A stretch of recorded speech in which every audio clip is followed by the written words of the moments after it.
Hey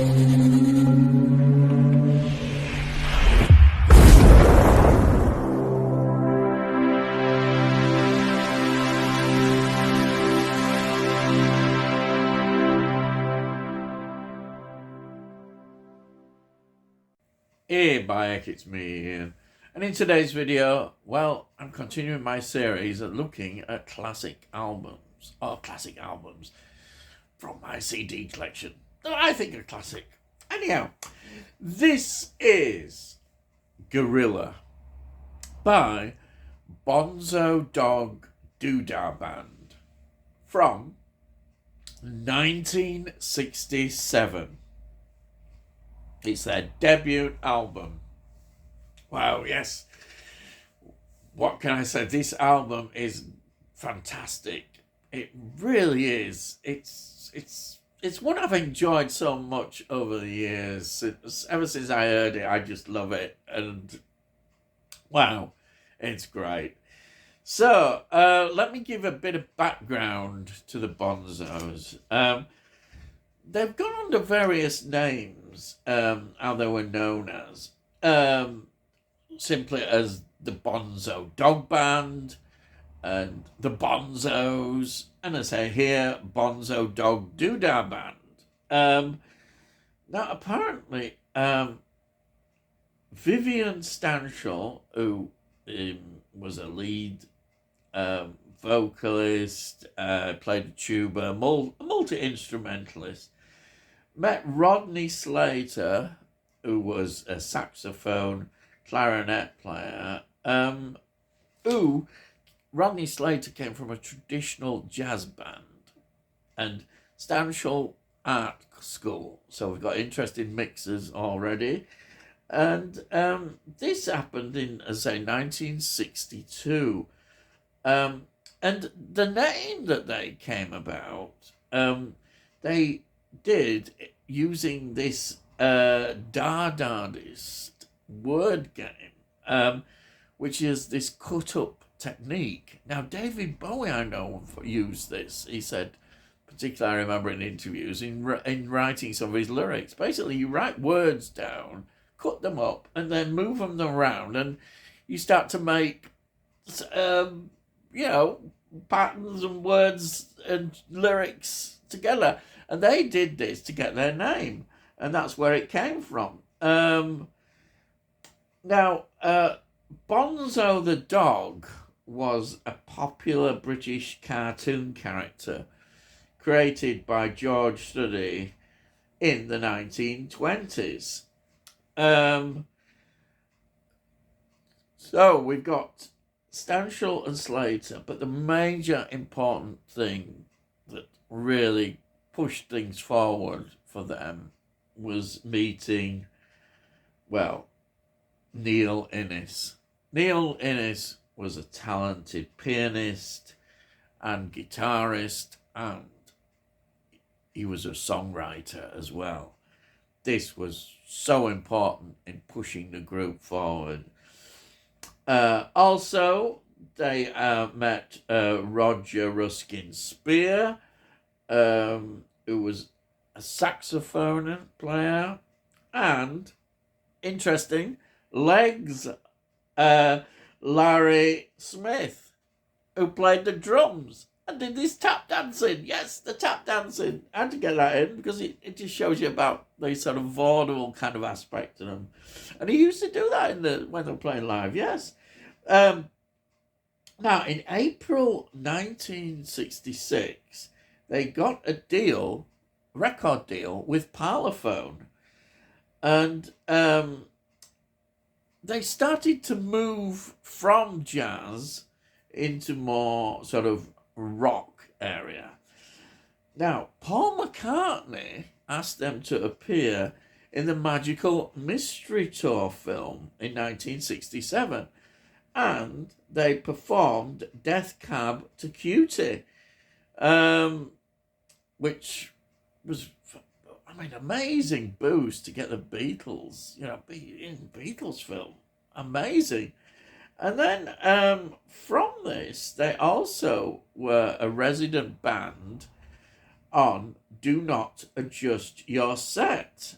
Now, behind that program, this is another interesting thing, was Jones, Idle, and Palin. And you might think, Jones, Idle, and Palin, who are they? They're, of course, Monty Python, Eric Idle, Terry Jones, and Michael Palin. Yes, they were doing this. I remember watching that series. I remember everyone going, my mum and dad going, hey, it's a bit daft, isn't it? Yeah, this program. But, I thought it was really grand. It was daft, but it was somewhat different. Anyhow, they were the band that were on there. Now, as their career developed, they started to get sort of, gigging, well-known, and, of course, they started releasing albums. They were at the 1969 Isle of Wight Festival, which, of course, is historically a major thing, the Isle of Wight Festival. They did a farewell tour in 1970. So their success came and then it went. They decided they wanted to go their own ways. It wasn't work. That was it. A band sort of knows when it comes to its end. But then, of course, believe it or not, it wasn't long after this happened. So there was reunions, and we've had reunions in 1972, 1988, and then 2006 to 2008. And then between 2008 and 2019, there's been various lineup reunion changes at various times. Now, sadly, on the 5th of March, 1995, Viv Stanshall died, and it was in a fire. Yeah, it was really tragic. He was only 51 years old. So that is incredibly sad that happened. Viv Stanshall, of course, in many ways was such a legend, and his other legacy, which he left behind, was on Tubular Bells. Yes, Michael Oldfield's classic album from 1973, which again is an album we may discuss someday. It's very possible. But he does the intro and the outro, and his voice is just brilliant. The humour and everything in that, absolutely brilliant. And that's Viv Stanshall. What a man. What a guy. Anyhow, that's sort of a history of the band. Let's look at this actual album, the debut album. Now, it was recorded on a 4-track tape, which is, think about that, a 4-track tape. But this is 1967. And it was released in October 1967. The label was Liberty. The producer was Jerry Bron, who was really most famous for producing Uriah Heep. He did 12 of their albums, produced 12 of their albums. He also did one for Motorhead as well, and Kim Mitchell. So that is the producer behind this. So let us look at the lineup on this debut album. We've got Vivian Stanshall, who does the lead vocals, tuba, ukulele, trumpet. He's just so incredible. And then we've got Neil Innes, another very important writer. Piano, harpsichord, guitar, backing vocals. We've got Vernon Dudley, Boway Noel, who plays bass guitar, banjo and saxophone. Then we have got Rodney Slater playing the saxophone, baritone bass, clarinet, trombone. And then we've got Sam Spoons, double bass. Then we've got Legs Larry Smith, who does drums, tuba, and tap dancing. I have to put the tap dancing in. It's important. It's their act. Now, Eric Clapton, yes, the Eric Clapton, played the ukulele on the intro and outro. Yes, brilliant. That is so legendary, that track. Anyhow, let's go through the tracks on the album. It starts off with Cull Britannia. Oh, yes. Then The Equestrian Statue and Jollity Farm. Jollity Farm, that is such a well-known track. I just used to hear that a lot. John Peel playing Jollity Farm. It's got this wonderful, sort of old jazz feel to it. With a vaudeville feel. It's got it all there. You hear it, you think, oh yeah. Then I Left My Heart in San Francisco. That is track 4. 5, Look Out, There's a Monster Coming. Oh yeah, I think you've written that. And then we've got, which is rather funny, Jazz, Delicious, Hot, Disgusting, Hot. And that was written by all the band. Then we've got, here is Death Cab for Cutie, which is a Stanshall Innes song. Brilliant. And then the last track is Narcissus, which is, let's see, Ebert, Innes, and Nevin, which is quite amazing. Then we have got, I forgot about this, we have got the intro and outro. How could I forget the intro and outro? Yes, this is this is the one I mentioned, Stanshall. Then we've got Mickey's Son and Daughter,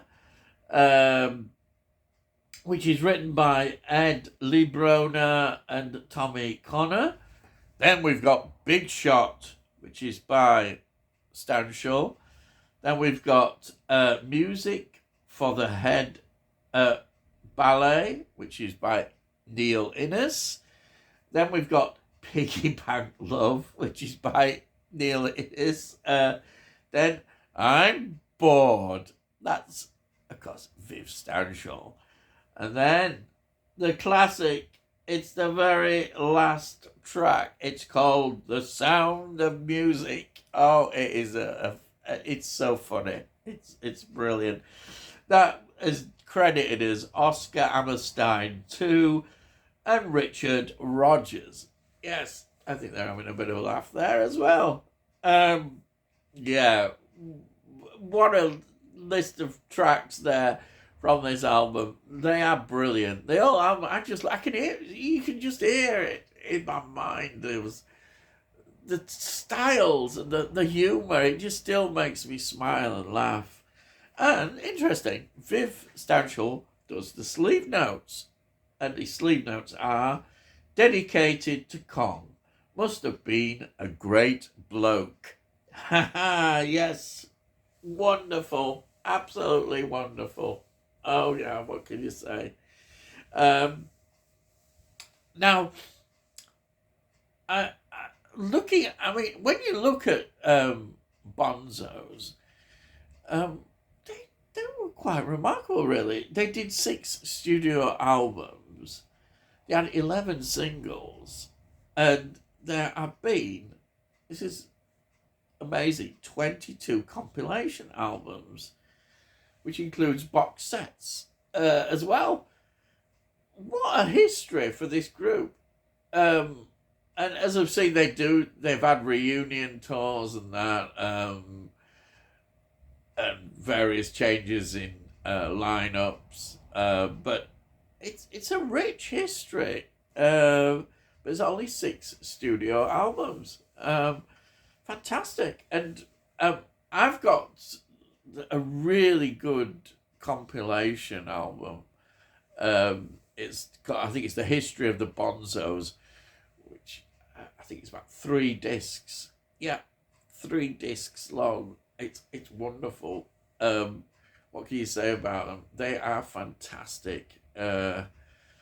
Absolutely brilliant. Love them. And this album, for a debut album, you just can't go wrong.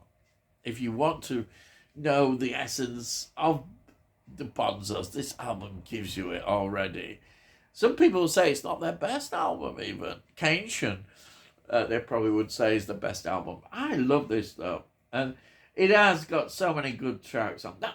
I mean, if you've never heard Big Shot, oh, wow. Big Shot is just amazing. I mean, they all are. You look at it and you think, wow, these are just amazing tracks. What a group. I love them. Anyhow, here it is. I always show you it there. There it is. Absolutely brilliant. There's the track listing. There we are. And there's the disc. Look at this. Look at that. That's really nice, isn't it? Fantastic. I just absolutely love this album. And if you've not heard the Bonzos, wow, what a treat. You like musicians who can really play and have so many musical influences, but also the humour. The humour, isn't it good to have humour as well?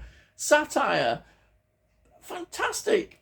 Oh, wow, I love it. Anyhow, that's it. Yes, that's it. So, if you're new to the channel, please subscribe, and we'll let you know when I put out these videos. And if you want to see what I do, just look in the playlist. You can see all the previous music related things I've done. But also I do a lot of film reviews, TV shows. And if you like this video, please give the video a like. If you give it a like, it gets it onto YouTube. So hopefully other people might enjoy it. And if you have any comments, please put your comments down. I love to read your comments. Yes, that's it. Yeah, I do. I'll always answer them as well. So I've gone on a bit too long answer. So all I've got to say is, I'll see thee again.